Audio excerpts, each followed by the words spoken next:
robot can't climb stairs.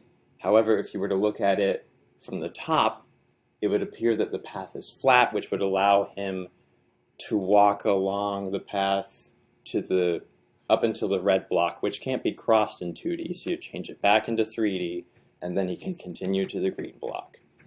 So we've seen some games where they utilize 2D in a sort of layered pattern to make it appear that the scenery is 3D.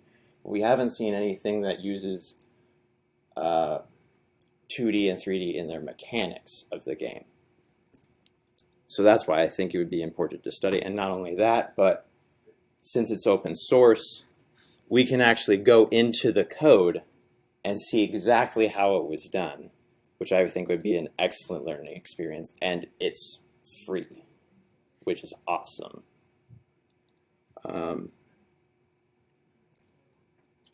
Some other things about, well, I've got one last slide.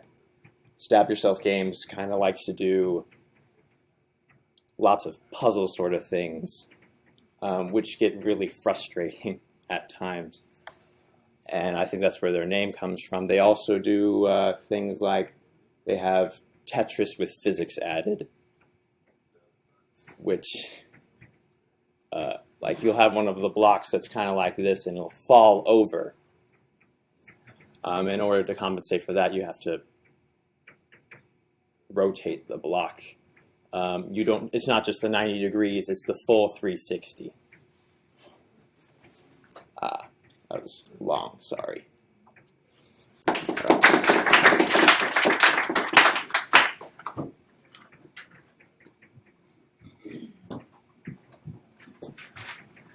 Stab Yourself Games are directly just make one step. Yeah, that's what it was. Yeah,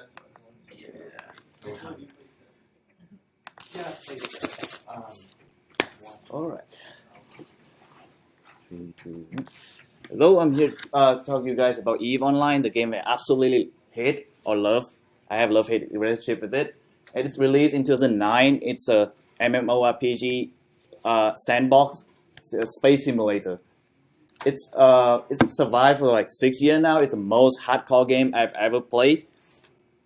And here's one of the key aspects of the game is totally freedom. Here you see is a map of the entire universe, which is New Eden.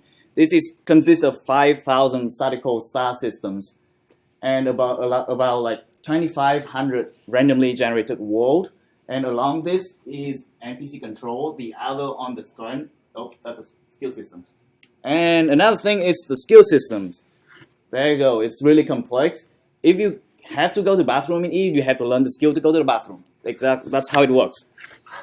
And necessary is not sufficient. You can learn the skill to do something, but you have to learn more skill to be efficient at it. And another thing is everything is player controlled, even the market. The economy is based purely on supply and demand, the law of supply and demand, and the game maker will not regulate it. You can manipulate the market however you want. There'll be multiple attempts to suicide bombing to disrupt the market. And here's the 4 main workhorse of EVE Online: the miner, the manufacturer, the hauler, and the combatants. The miner mines materials from asteroids, give it to the manufacturer to create items, and then sell it to the logistic people, which is the hauler, to ship it to the systems and sell it. And this is how you spend the items. This is called Spreadsheet Simulator. It's how Battle in EVE works. Battle in EVE consists sometimes thousands of people. This is the biggest battle in EVE. With 7,500 unique characters. It lasts over 21 hours. And this is a learning curve of EVE. Here you go. The median age of players is 31-year-old, and mainly male, of course. It takes many years to master this game or get sick of it. There you go. It's the part where you get sick of it. And I think this game is really good for we to learn, or not to play unless you have 1 to 2 years to spend. But this game teaches you that it's best just to leave the gameplay to the user to exploit, which is the sandbox. You can do many evil things in this, suicide bombing, for instance. I've done that. It's really fun. All right.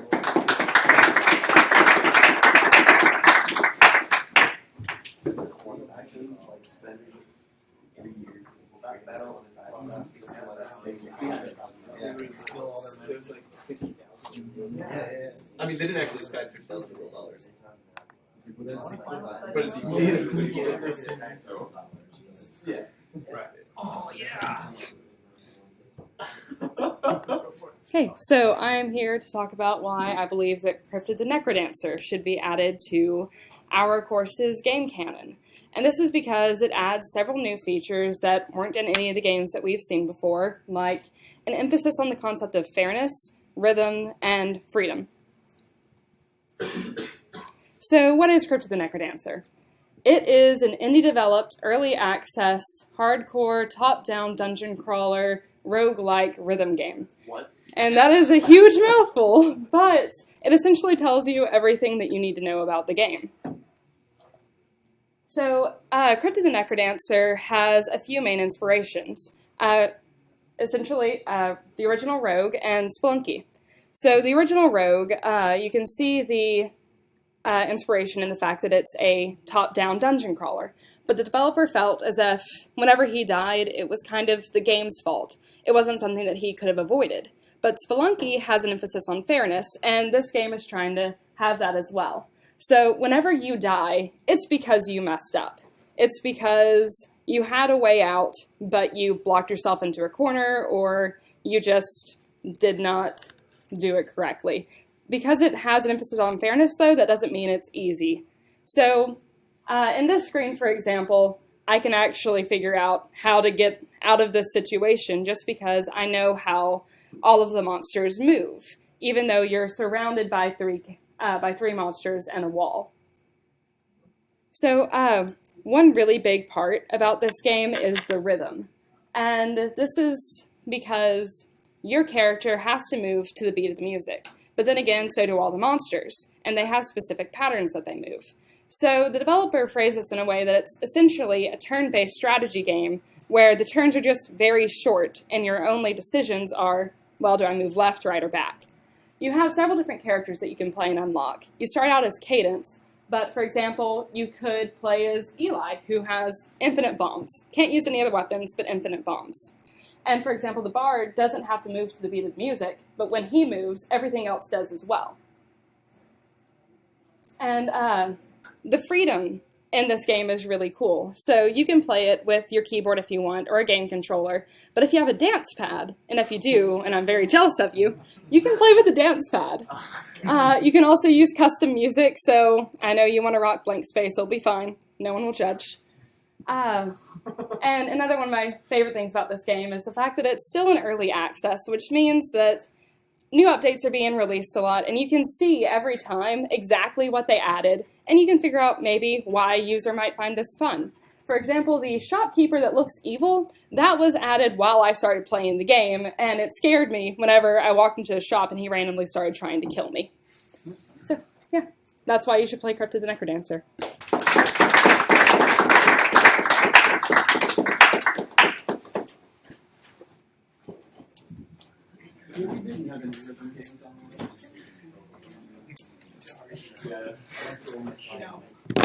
Okay.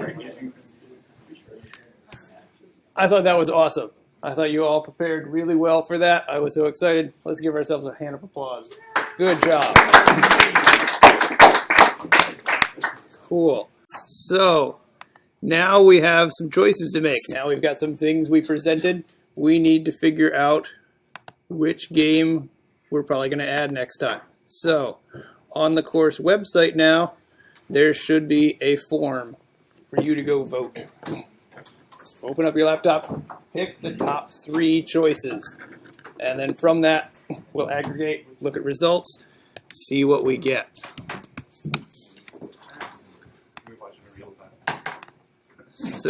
So go back to the course website, presentations, Pachakacha, voting form. Should be all the way down there at the bottom. The same way. Nobody says Pachakacha the same way, from what I can Some tell. people say like Chechka. Some people say Pachachka. Yeah. Some people say Pechakucha. Yeah, I like that. Yeah. And I think it's a Japanese word meaning chit chat. And That's somebody saying it right. the way that I've heard it a lot of places is Pechakucha. I don't know. We'll see. Who knows exactly how it's supposed to be I pronounced? just Pachachka. Pachachka. I was like, what? That's Right. not how it's spelled. Oh, we can put in more than one response. We can stuff the box. 3. Answer with 3 of them. I think you can submit more. You can submit multiple times, but don't. Please. Just do it once. Can we fuck up the box?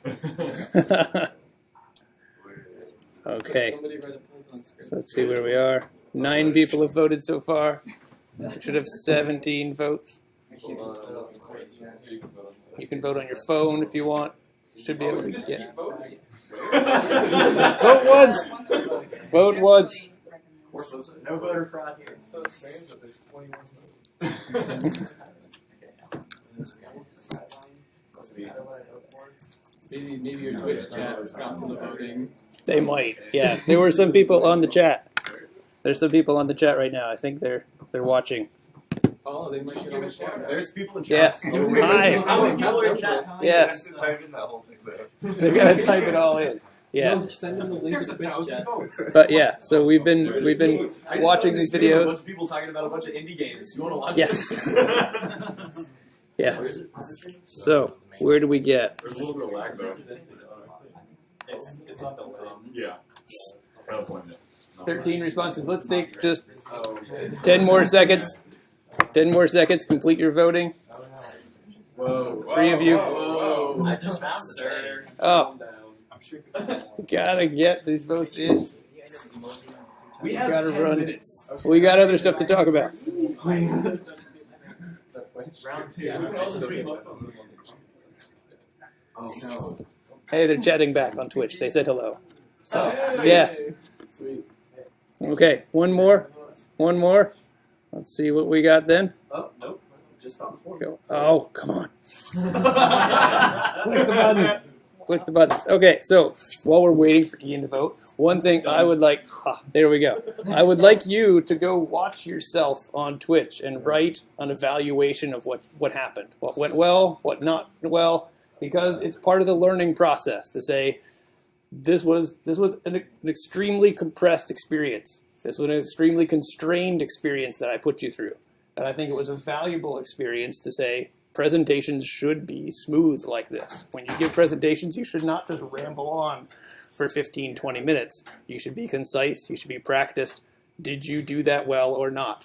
Give yourself a self-evaluation so that when we do this again during the final project kind of time, you know what you should be working on, how you can be better. Okay, so we've got 17 responses. Let's see how they turned out.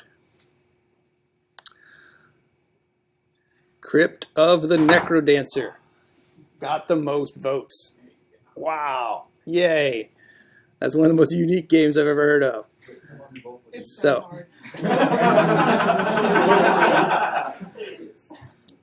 Crypt of the Necrodancer, Risk of Rain, Bastion, and To the Moon. Those were the top 4 candidates. So, not bad.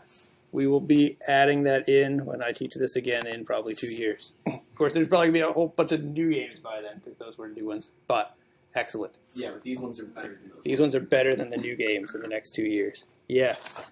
Okay. So, yes, evaluate yourself.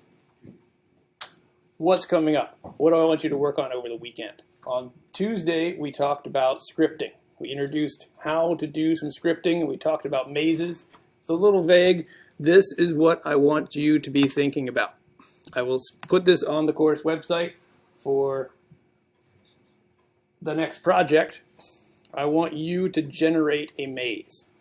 Number 1, this is going to teach you how to program in C#, which is Java with an accent. Like I said, it is pretty much Java. But there's different libraries, different things you have to piece together. You need just experience with that. You all have data structures experience. You all have some Java programming experience. How do I do it in this new language? So, maze generation algorithms. There are a number of them on this website. and there's demos of them, and he describes the code for them.